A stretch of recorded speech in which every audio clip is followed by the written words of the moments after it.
naman, hindi mayaman. But money was never a problem for us to live. Not just exist, but live a comfortable life in this world. Gobernur naman yung tatay namin, mayor man ako maaga.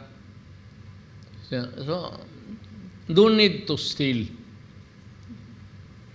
The salary itself would give you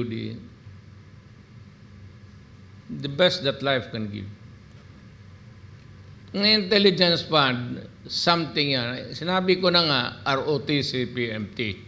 Kung ayaw ninyong makinig, ayaw ninyong believe, you disbelieve ka, tignan mo ang track record yung babae na yan, anak ko, kita mo yan, kernel yan. Si reserve, natural. Ganoon talagang utak niya na yan, oh. Nadala yan sa military, thinking.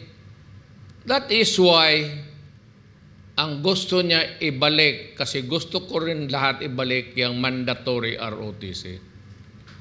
Ayaw, lagyan ninyo ng Malaysia yung 25 million, kayo. Pero kung 25 lang million, kaya sabi ko, madali yung 25 million sa inabot namin sa pamilya. Pati asawa ko.